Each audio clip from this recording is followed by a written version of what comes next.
Assalamualaikum warahmatullahi wabarakatuh. Saya Hanif Rifki Fauzan dari kelas Teknik Perminyakan C angkatan 2022 dengan NIM 2201086.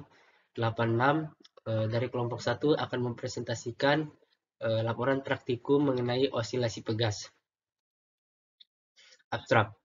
Osilasi berdasarkan redamannya terbagi menjadi 3, yaitu osilasi teredam ringan, teredam kritis, teredam penuh.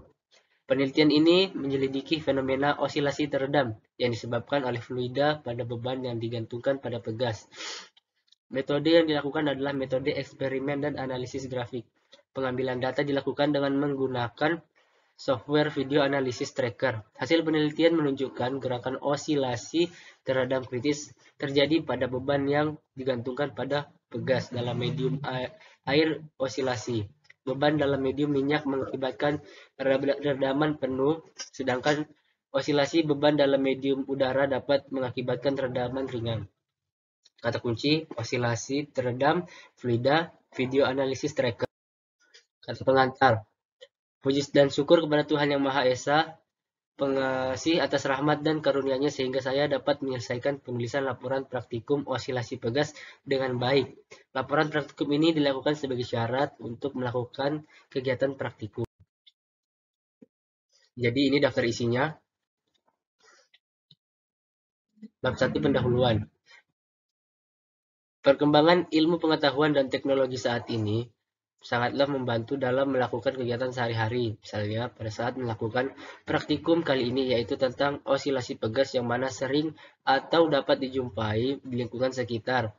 Banyak sekali contoh-contohnya dalam kehidupan manusia, yang mana contoh penerapannya yaitu seperti pada pergerakan kipas angin yang ke kiri dan ke kanan, gerakan yang diberikan ketika memainkan ayunan, bandul yang juga bergerak ke kiri dan ke kanan.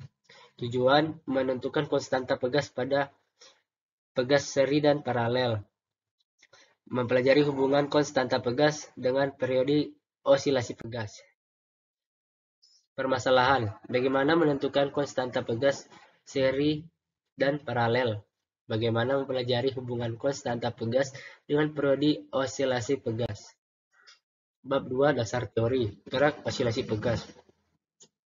Setiap gerak yang berulang dalam selang waktu yang sama disebut gerak periodik atau gerak harmonik. Jika suatu partikel dalam gerak periodik bergerak bolak-balik melalui lintasan yang sama geraknya disebut gerak osilasi. Jika sebuah sistem fisis berosilasi di bawah pengaruh gaya F sama dengan Kx, di mana F adalah gaya pemulihan, K konstanta gaya sederhana. Salah satu sistem fisis yang mengikuti gerak harmonik sederhana adalah pegas benda. Sistem ini dapat dipergunakan tempat.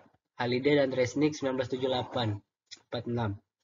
Bila sebuah benda pada salah satu ujung-ujungnya dipegang tetap dan sebuah gaya F dikerjain pada ujung yang lainnya, maka pada umumnya benda itu akan mengalami perubahan panjang delta X untuk bahan-bahan atau benda-benda tertentu. Dan dalam batas tertentu, perubahan panjang tersebut besarnya berbanding lurus dengan besar gaya yang menyebabkannya. Secara skalar dinyatakan F sama dengan K delta X. Dengan K adalah sebuah konstanta dan gambaran nilai yang dinyatakan dengan hukum Hooke. Harus diperhatikan bahwa hukum Hooke ini tidak berlaku pada semua benda atau bahan lain untuk semua gaya yang bekerja padanya. M. Nellcomb dan P. Parker 1975-174.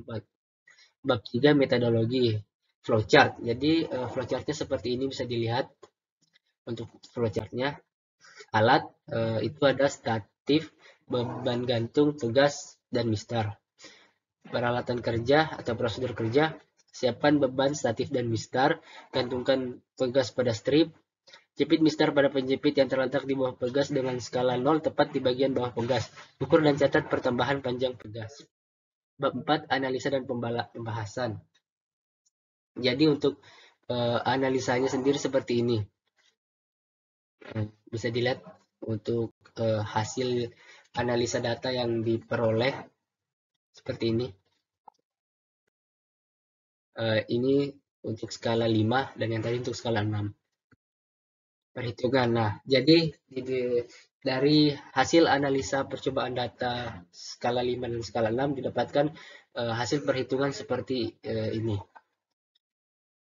Ini untuk grafik skala 5 T min M, ada skala 5 T kuadrat min M, ada skala 6 T min M, dan skala 6 T kuadrat min M.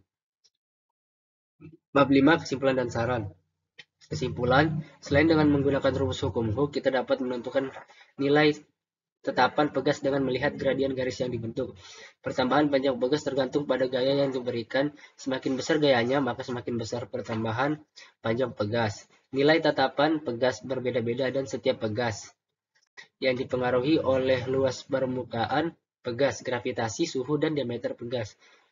Renggang tidaknya suatu pegas dipengaruhi oleh massa beban atau gaya yang digantungkan atau diberikan. Saran, sebaiknya harus lebih teliti dalam pengukuran pegas, sebaiknya lebih fokus dalam menghitung jumlah osilasi yang didapatkan, sebaiknya lebih berhati-hati dalam melakukan percobaan pada saat melepas beban supaya hasil yang didapatkan menjadi lebih spesifik.